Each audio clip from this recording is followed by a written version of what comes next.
Hello बच्चों, स्वागत है आपका अपना चैनल साइन टू क्लासेस में। आज फिर से आप लोग के बीच में ऑप्टिक्स का 5 मार्क्स वाला क्वेश्चन को डिस्कस करेंगे। लेंस मेकर फॉर्मूला इस बार एग्जाम के लिए वेरी वेरी इंपॉर्टेंट है। मैं आपको दावे के साथ कह सकता हूं कि क्वेश्चन जरूर पूछेगा, इसलिए वीडियो बहुत ही इंपॉर्टेंट है। वीडियो में मेरे साथ अंत तक बना रहे। चैनल में कोई नए हैं तो चैनल को सब्सक्राइब कर ले, घंटी के बेल आइकन को प्रेस कर ले, जिससे कोई भी नया वीडियो आए सबसे पहले आपको देखने को मिले। तो दोस्तों ध्यान दें, यहाँ पे lens maker formula. Lens maker formula क्या होता है? 1/f equal to mu minus 1/r1 minus 1/r2। इस फॉर्मूले को प्रूव करना है। इस फॉर्मूले को बोला जाता है लेंस मेकर फॉर्मूला। दो स्फेरिकल सरफेस लिए S1 और S2, ठीक है। यहाँ पे बाहर में रेयर मीडियम है, यहाँ पे बाहर में रेयर मीडियम है। दोनों सरफेस के अंदर जो बना है वो डेंसर मीडियम बना है। रेयर मीडियम के रिफ्रैक्टिव इंडेक्स को μ1 माने हैं, डेंसर मीडियम के रिफ्रैक्टिव इंडेक्स को μ2 माने, और फिर बाहर रिफ्रैक्टिव इंडेक्स है उसको μ1 मान लिए। अब यहाँ पे ध्यान दें, एक पॉइंट ऑब्जेक्ट यहाँ पे रखा हुआ है O। यहाँ से लाइट रे जब निकलेगा तो जाएगा S1 सरफेस में, तो यहाँ से चला गया S1 सरफेस में। अब हम जानते हैं कि जब भी मीडियम चेंज होगा तो हमें नॉर्मल ड्रॉ करना पड़ता है। तो नॉर्मल हमेशा सेंटर ऑफ कर्वेचर से पास करता है। तो यहाँ से एक नॉर्मल को ड्रॉ कर दिए इस जगह पे, और ये पास करेगा सेंटर ऑफ कर्वेचर, तो ये हो गया C1।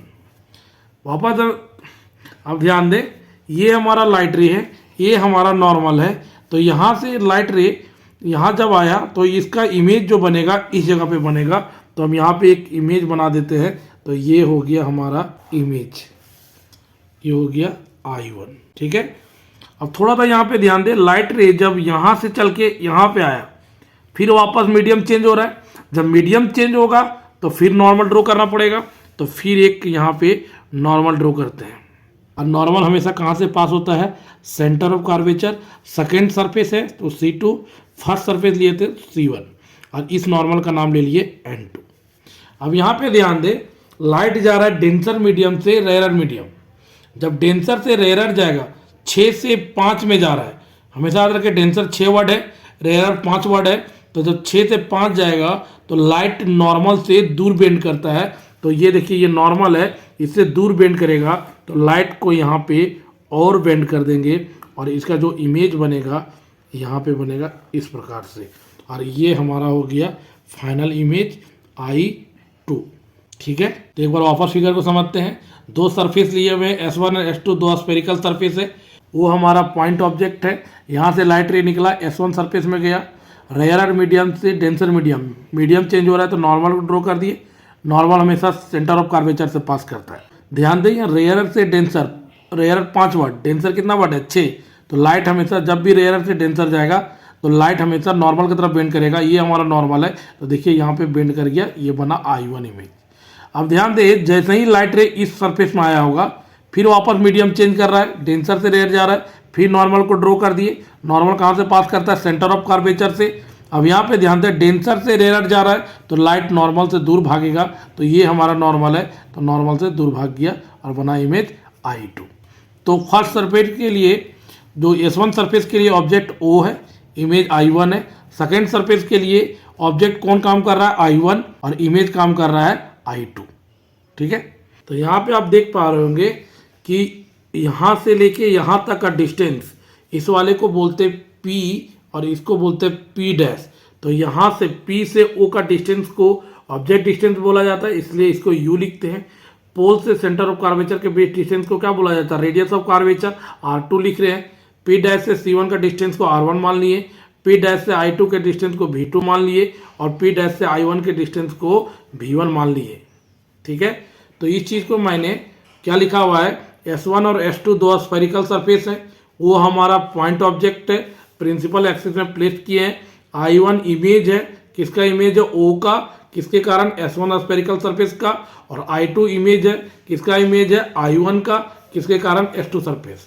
S1 सरफेस के लिए ऑब्जेक्ट O, इमेज I1।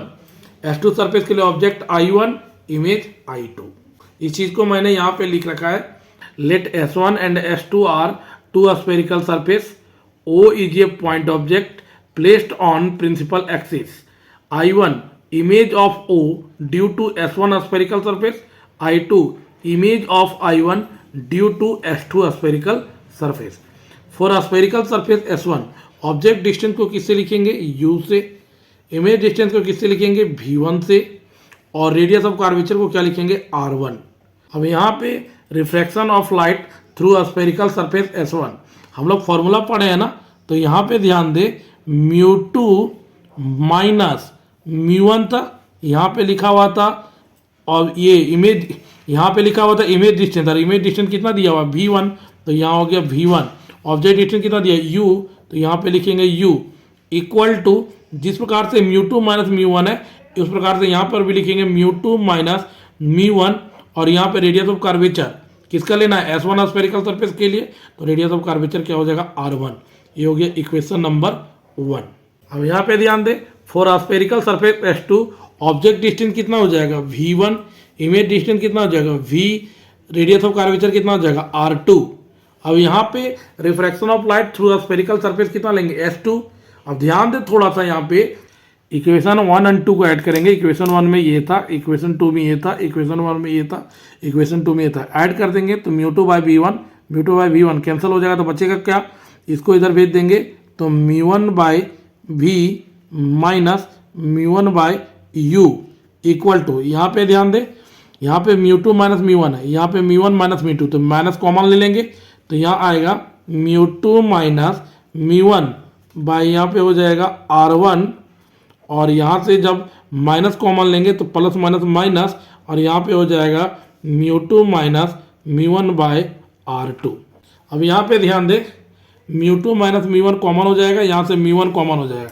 जब μ1 कॉमन लेंगे तो यहाँ बचेगा 1 by V minus 1 by U, और यहाँ से μ2 माइनस μ1 दोनों से कॉमन होगा तो यहाँ बचेगा μ2 माइनस μ1, और इधर कॉमन हो जाएगा तो बचेगा 1 by R1 minus 1 by R2. यहाँ पे ध्यान दें, दोनों से μ1 कॉमन होगा तो 1 by V minus 1 by U equal to μ2 minus μ1 दोनों से कॉमन हो जाएगा तो 1 by R1 minus 1 by R2. μ1 को जब नीचे लाएंगे तो μ2 by μ1 minus μ1 by μ1 1 by R1 minus 1 by R2. तो ये जब बचेगा और डिवाइड करेंगे तो ये आएगा. अब ध्यान दें, अगर हम ऑब्जेक्ट को इन्फानाइट में रखते हैं, object placed at infinite, object को अगर इन्फानाइट में रखते हैं तो जो हमारा U होगा वो हो जाएगा इन्फानाइट, और जो V होगा वो हो जाएगा फोकल लेंथ पे इमेज बनेगा, इमेज डिस्टेंस F हो जाएगा. यहाँ पे V के स्थान पे क्या बैठेगा, F, तो 1 बाई F माइनस U के स्थान पे क्या बैठेगा, इन्फानाइट, तो इन्फानाइट, और यहाँ पे हो जाएगा μ2 बाई μ1 माइनस 1, और यहाँ पे हो जाएगा 1 by R1 minus 1 by R2. इसका वैल्यू कितना होता है, 0 हो जाता है, तो 1 by F equal to μ2 by μ1 minus 1, और यहाँ पे 1 by R1 minus 1 by R2 हो जाएगा. तो एक एक्सप्रेशन ये आता है.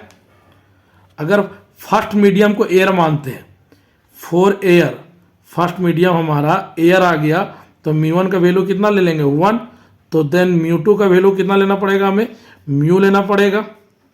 ठीक है, तो जब यहाँ पे बैठाएंगे इस फॉर्मूले में तो जो फॉर्मूला आएगा 1 बाई F इक्वल टू μ2 का वैल्यू क्या है, μ, और μ1 का वैल्यू कितना है, 1, तो 1 तो नहीं लिखते हैं, फिर यहाँ बचेगा माइनस 1, और इधर बचेगा 1 by R1 minus 1 by R2. तो इसका जो फाइनल एक्सप्रेशन आएगा 1 by F equal to μ minus 1 by R1 minus 1 by R2. ये लेंथ मेकर फॉर्मूला है, यही 2025 में आने वाला क्वेश्चन है, तो वेरी वेरी इंपॉर्टेंट है. थैंक यू दोस्तों, आपका दिन शुभ हो.